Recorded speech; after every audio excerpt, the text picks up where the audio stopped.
Okay, Assalamualaikum. We'll start the next lecture, lecture 2, basically, slide number 2.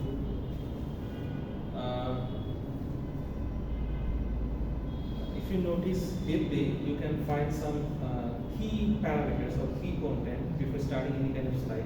Like, would you please tell me what are the key points over here? There's some topics that has been written as a key content. Please, the first page. So what's the first one? Atomic structure of semiconductor. Then crystal lattice structure. atomic structure of semiconductor. Then what? Crystal lattice structure of semiconductor. Crystal lattice structure of Semiconductor. semiconductor. Band theory. Then Band sorry, theory. band theory. This is the most important one. Band theory. Okay. Next. Electron hole pair production. Electron hole pair production. Electron hole pair production. Okay. How this electron forms, how this electron and holes behaves according to their characteristics. Okay, then intrinsic and extrinsic semiconductor. Do you know what is the meaning of intrinsic and extrinsic? Yes, sir.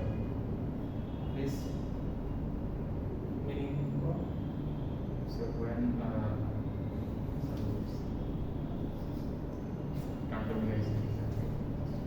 Then doping. Without doping, this is a halal doping, okay? This doping is a halal term actually. The dope basically in a halal way that does not harm or that does not pollute or that does not affect the overall components. Impurity concentration. Impurity concentration. So you are already familiar with this term, but you will learn in these sections in different way actually. Then what? N-type P-type semiconductor is very common. We have talked about earlier in the first class. That is formed as diode. Okay. And then carrier transport in diode in doped what? Semiconductor. Carrier transfer. That's the important thing. Carrier transfer, not your carrier. It's a carrier who is basically person who carry actually. It's not about your carrying. So the first topic is electronic material. Okay. So there's some basic things like conductor, semiconductor, insulator. Okay. If I touch any kind of wire that has electricity and the high voltage, then I'll get definitely shock. Okay. Does it mean am I an insulator, or does it mean I'm a semiconductor, or am I a conductor? I'm a conductor. Yes, sir. I'm not a conductor. Basically, the current passes through my body if my body resistance has been exceeded. Okay. So every person has his own resistance. There are some superhuman in this world, one or two. They can touch and eat the electricity actually, so it doesn't affect their body. Without these, exceptional examples, all the humans are same. They have a minimum resistance for the body. I forgot the value actually, kilo ohm or mega ohm something. If you can produce more electricity to push throughout that body, then you definitely get shock. Okay. But the main term is conductor that has been used firmly and widely all over the world, like this wire. Okay. This is a conductor, this is a conductor, this is the insulator. Okay. But what about the semiconductor, right? Semiconductor is such a material that has been focused on some particular parameters. They can act as an insulator, they can act as a conductor as well. So depends upon the temperature, depends upon some characteristics. This semiconductor is some such special items that has been invented and mentioned earlier. And as a result, we are right now, how this laptop, this TV, this phone, this microphone, so all the inventions are come from this semiconductor chip. Okay, so the first one is what? The diode. Okay, at first there's a big something like this. Okay, an anode, and there's a more bigger than the anode item is cathode. Okay, and it is a high voltage and high amount of bulb something, and you are connected throughout this zone, and then you'll get some little amount of voltage. Okay, then you name that anode as a P and name that cathode as a N, and then you form a diode. Think about that. If you put the diode inside this TV, what will be the size of that particular TV? Okay. It will like obviously cross the floor. Okay. So the basic elements of conductor that has been mentioned over here.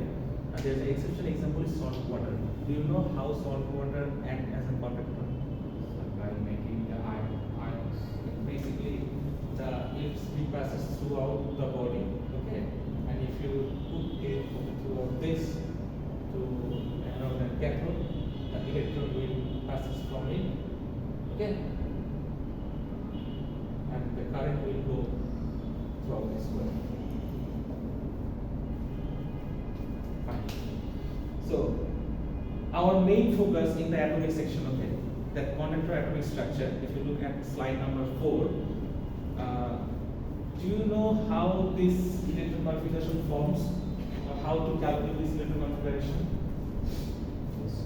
Okay, so I will go from the semiconductor. Before that, copper 29, right? 1:2, 2:2, 2p6, 3:2, 3p6, 4:2, 3d10, right? This is the basic one. 8, 2, 18, 2, 10, 20, 30, but the number is 29, right? So how can we form this? We can form it by using 4:1. Why I don't have any like overloop or any kind of positions over the TD10. Why? Mainly to 4 is the Yes. or 3 is the Basically, whenever we came across to a floor, step by step, consequently, we have to go for the first floor, and the second floor, and the third floor. It's quite impossible without the lift that I will jump from one floor to the fourth floor. Is that so? Okay. So basically, the electron jump across from one section to another section, consequently and gradually filling up all the energy levels. Okay. So every atom has its own shells, and every shells indicates different kind of energy level. Okay. Like as when I start from the first floor, I have full energy, but at 7th floor, I'm like, it is what? I have dropped down all the energies throughout the floors. Okay. So basically, 3D in Aufbau principle, this 3D comes later because the 4S comes earlier. But the fact is, if this comes earlier and if this comes earlier before that, but I can't put up any kind of hands over there just because of it is 3D, but I can easily remove the 1. Why? Why I can remove the 1 from the s orbital, but why can't I from the 10? I mean, my question is, why it can be 3D9 and 4s2? Sir, the bonding এর জন্য দ্বিতীয় থেকে sir হচ্ছে 18 electron ফুল করা হচ্ছে, তার জন্য sir বেশি অ্যাপ্রোপ্রিয়েট। শক্তি বেশি লাগে, সেই তুলনায় হইতেছে আমার 3D এর ক্ষেত্রে হচ্ছে শক্তিটা কম লাগে। ডোজ কম একটা ছিল স্যার যে দুই দ্বিতীয় নীতি। The electron energy level indicates with 2 laws. Number 1, it will follow the octet and duet. Okay, but the fact is, you can't touch the electrons just because of it always tries to what? Fill up these 2 sections. Basically 2 laws actually. It wants to follow 2 laws. So if it comes to 4s2, so it also follows the duet law. So why it breaks this law instead of this? I mean, why we are going through such things which breaks the duet principle, but why I can't go for 3D9? According to your answers.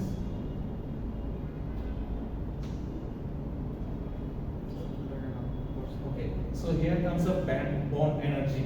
Okay, so every electron has a bond, like electron pair bond. Okay, so these bonds forms over there. So here how many electrons over there? 10 electrons. So in d orbital and in s orbital, d orbital has much energy. Okay, that's why s, p, d, f.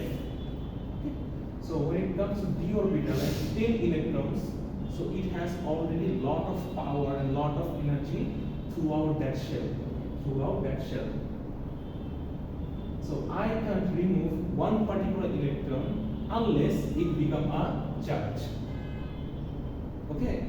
So in a stable position, you can't touch any kind of electron over there just because of it has a stability. So it's not about the bond form energy, it's about the stability.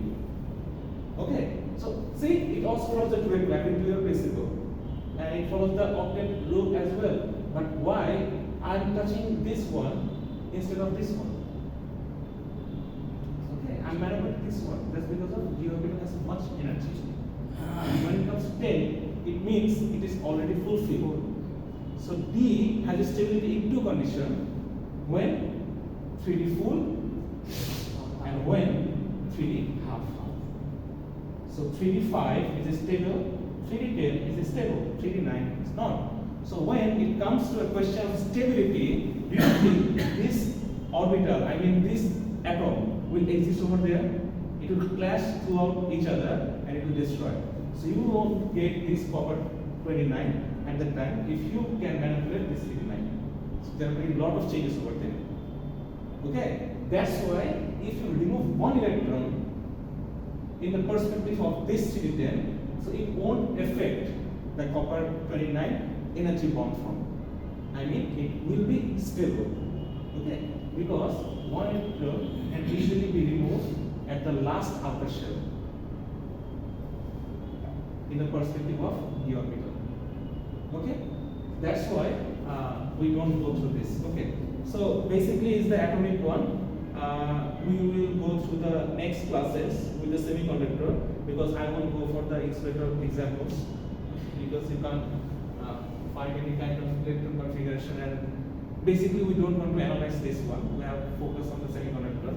So semiconductor structure is the most prominent and most difficult one to understand. But if you draw down or look down to the atomic structure, then you easily understand how it forms and how it actually reacts. Okay. So from today's class, we'll wrap up from these things, and inshallah we'll start from the crystalline structure of semiconductor. My next class.